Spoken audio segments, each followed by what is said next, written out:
Hi hello ಸ್ನೇಹಿತರೆ, ಎಲ್ಲರೂ ಹೇಗಿದ್ದೀರಿ?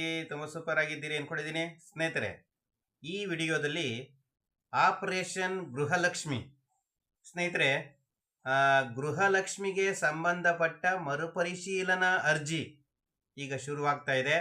ಯಾಕೆ ಅಂದರೆ ಕರ್ನಾಟಕದಲ್ಲಿ SIR ಮುಗಿದ ತಕ್ಷಣವೇ ರಾಜ್ಯದಲ್ಲಿ ಗೃಹಲಕ್ಷ್ಮಿ ಮರುಪರಿಶೀಲನೆ ಅಂತ ರಾಜ್ಯ ಸರ್ಕಾರ ಹೇಳ್ತಾ ಇದೆ. ಈಗ SIR ಮುಗಿಯುವ ಹಂತದಲ್ಲಿ ಬಂದಿದೆ. ಈಗ ಆಪರೇಷನ್ ಗೃಹಲಕ್ಷ್ಮಿಯನ್ನು ಸರ್ಕಾರ ಕೈಗೆತ್ಕೊತಾ ಇದೆ. ಸ್ನೇಹಿತರೆ, ಗೃಹಲಕ್ಷ್ಮಿಗೆ ಈಗ ಕಳೆದ 2.5 ವರ್ಷಗಳಿಂದ ಪ್ರತಿಯೊಂದು ಮನೆಗೆ ಗೃಹಲಕ್ಷ್ಮಿಗೆ 2,000 ರೂಪಾಯಿ ಹಣ ಬರ್ತಾ ಇತ್ತು.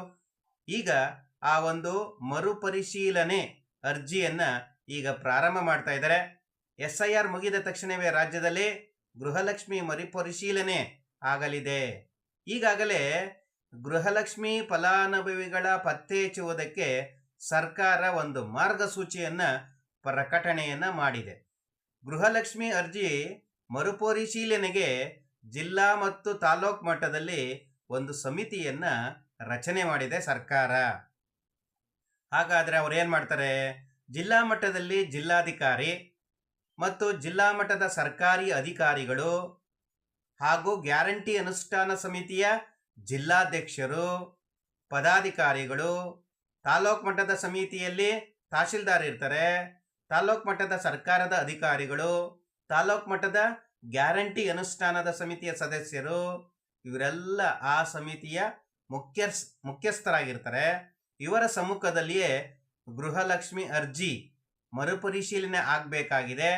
ಸಮೀಕ್ಷೆಗೆ ಹೋದಾಗ ಯೋಜನೆ ಫಲಾನುಭವಿಗಳು ಒಂದು ಹೊಸ ಪಾಸ್ಪೋರ್ಟ್ ಸೈಜ್ ಫೋಟೋವನ್ನು ಹಾಗೆ ಒಂದು ಮತದಾರರ ಗುರುತಿನ ಚೀಟಿ ನೀಡೋದು ಕಡ್ಡಾಯ. ಒಂದು ನಿಮ್ಮ ಹೊಸದು ಭಾವಚಿತ್ರ ಇರುವಂಥ ಒಂದು ಫೋಟೋ ಕೊಡಬೇಕಾಗತ್ತೆ. ಹಾಗೆ ಮತದಾರರ ಗುರುತಿನ ಚೀಟಿ, ನಾವೇನು ವೋಟ್ ಮಾಡಲಿಕ್ಕೆ ಬಳಸ್ತಾ ಇದ್ದೋ ಎಪಿಕ್ ನಂಬರು, ಆ ಎಪಿಕ್ ಕಾರ್ಡು ಅದನ್ನು ಕೊಡೋದು ಕಡ್ಡಾಯ ಮಾಡಿದ್ದಾರೆ. ಮರುಪರಿಶೀಲನೆ ವೇಳೆ ಪಿಂಚಣಿದಾರರು ಮತ್ತು IT ಕಟ್ಟೋಂಥವ್ರು, ತೆರಿಗೆಯನ್ನು ಕಟ್ಟೋಂಥವ್ರು, ಹಾಗೆ GSTಯನ್ನು ಮಾಡ್ತಾ ಇರೋರು, ಸರ್ಕಾರಿ ಸೇವೆಯಲ್ಲಿರೋರು ಹಾಗೂ ನಿವೃತ್ತಿ ಪಿಂಚಣಿ ಪಡೆಯುತ್ತಿರುವವರ ಮಾಹಿತಿಯನ್ನು ಸಂಗ್ರಹ ಮಾಡ್ತಾ ಇದೆ ಈ ಒಂದು ಗೃಹಲಕ್ಷ್ಮಿಯ ತಂಡ. ಆ ಒಂದು ಮಾರ್ಗಸೂಚಿಯಾದರೂ ಏನು? ಈಗ ಗೃಹಲಕ್ಷ್ಮಿ ಹಣ ಪ್ರತಿಯೊಂದು ಲಕ್ಷ್ಮಿಯಂದಿರಿಗೆ ಪ್ರತಿ ತಿಂಗಳು 2,000 ರೂಪಾಯಿ ಹಣ ಸರ್ಕಾರ ಕೊಡಬೇಕಾಗಿದೆ. ಹಾಗಾದರೆ ಈ ಒಂದು ಮಾರ್ಗಸೂಚಿ, ಗೃಹಲಕ್ಷ್ಮಿಯ ಮಾರ್ಗಸೂಚಿಯಾದರೂ ಏನು? ಆಹಾರ ಇಲಾಖೆಯ ಡೇಟಾದಲ್ಲಿ ಲಭ್ಯವಿರುವ ಬಯೋಮೆಟ್ರಿಕ್ ದೃಢೀಕರಣದ ಮೂಲಕ ಫಲಾನುಭವಿಗಳನ್ನು ಪತ್ತೆ ಹಚ್ಚಬೇಕು. ನೋಡಿ ಸ್ನೇಹಿತರೆ, ಒಂದನೆಯದು ಆಹಾರ ಇಲಾಖೆ ಏನಿದೆ, ನಮಗೆ ರೇಷನ್ ಕಾರ್ಡ್ ಏನು ಕೊಡ್ತಾ ಇದ್ದಾರೆ, ರೇಷನ್ ಏನು ತೆಗೆದುಕೊತಾ ಇದ್ದೀವಿ, ಆ ಡೇಟಾ ಮೂಲಕ ಬಯೋಮೆಟ್ರಿಕ್ ದೃಢೀಕರಣದ ಮೂಲಕ ಫಲಾನುಭವಿಗಳನ್ನು ಪತ್ತೆ ಹಚ್ತಾರಂತೆ. ಎರಡನೇದು, ಪ್ರತಿ ನ್ಯಾಯಬೆಲೆ ಅಂಗಡಿಯ ಮೂಲಕ ಬಯೋಮೆಟ್ರಿಕ್ ಪರಿಶೀಲನೆ. ಆಹಾರ ಇಲಾಖೆ ಆಯಿತು, ಈಗ ಪ್ರತಿ ನ್ಯಾಯಬೆಲೆ ಏನು ಅಂಗಡಿ ಇರುತ್ತೆ ಅಲ್ಲಿ ಬಯೋಮೆಟ್ರಿಕ್ ಮೂಲಕ ಅವರನ್ನು ಪರಿಶೀಲಿಸಿ ಗುರುತನ್ನು ಪತ್ತೆ ಹಚ್ಚಬೇಕಾಗಿದೆ. ಮೂರನೇದಾಗಿ, ಆಹಾರ ಇಲಾಖೆಯ ಡೇಟಾಬೇಸ್ನಲ್ಲಿ ಬಯೋಮೆಟ್ರಿಕ್ ಇರುವ ಫಲಾನುಭವಿ ಗೃಹಲಕ್ಷ್ಮಿ ಯೋಜನೆಗೆ ಬಯೋಮೆಟ್ರಿಕ್ ಕೊಡಬೇಕು. ಆಹಾರ ಇಲಾಖೆ ಏನು ಡೇಟಾಬೇಸ್ನಲ್ಲಿ ಬಯೋಮೆಟ್ರಿಕ್ ಇರುವಂತಹ ಫಲಾನುಭವಿ ಯಾರಿದ್ದಾರೆ ಅವರು ಗೃಹಲಕ್ಷ್ಮಿ ಯೋಜನೆಗೆ ಬಯೋಮೆಟ್ರಿಕನ್ನು ಕೊಡಬೇಕು.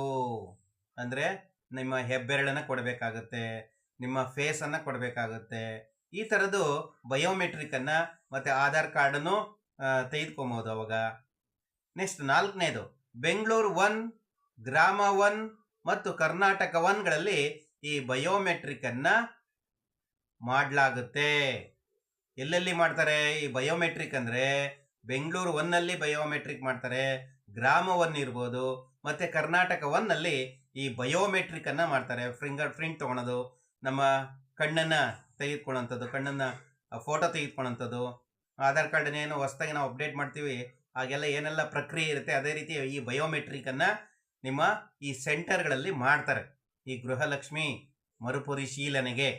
5ನೇದು, ಗೃಹಲಕ್ಷ್ಮಿ ಫಲಾನುಭವಿಗಳು ಸ್ವ ಇಚ್ಛೆಯಿಂದ ಸೌಲಭ್ಯವನ್ನ ಬೇಕಾದ್ರೆ ನಿರಾಕರಣೆ ಮಾಡಬಹುದು. ನಮಗೆ ಈ ಹಣ ಬೇಕಾಗಿಲ್ಲ, ಬೇರೆಯವರಿಗೆ ಕೊಡಿ, ನನಗೆ ಬೇಕಾಗಿಲ್ಲ ಅಂತ ಬೇಕಾದ್ರೆ ಅದನ್ನು ರಿಜೆಕ್ಟ್ ಮಾಡ್ಬೋದು, ನಿರಾಕರಿಸ್ಬೋದು. ಆ ಒಂದು ಅವಕಾಶನೂ ಗೃಹಲಕ್ಷ್ಮಿಯರಿಗೆ ನೀಡಿದ್ದಾರೆ. ಕೆಲವರಿಗೆ ನನಗೆ ಬೇಕಾಗಿಲ್ಲ, ಅಗತ್ಯ ಇಲ್ಲ ಅನ್ನುವಂಥ ತುಂಬ ಜನ ಇರ್ತಾರೆ.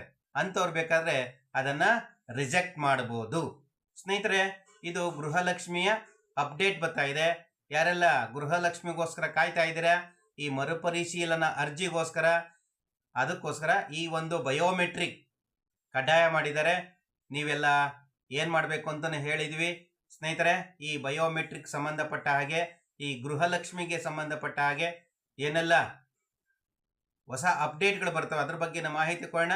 ಈ ವಿಡಿಯೋದ ಬಗ್ಗೆ ನಿಮ್ಗೆ ಏನಿಸ್ತಾ ಇದೆ ದಯವಿಟ್ಟು ಕಮೆಂಟ್ ಮಾಡಿ. ವಿಡಿಯೋ ನೋಡ್ತಾರೆ ಎಲ್ಲರಿಗೂ ಧನ್ಯವಾದಗಳು. ನಮ್ಮ ಚಾನೆಲನ್ನು ಸಬ್ಸ್ಕ್ರೈಬ್ ಮಾಡ್ಕೊಳ್ಳಿ. ಎಲ್ಲರಿಗೂ ಧನ್ಯವಾದ. Thank you so much.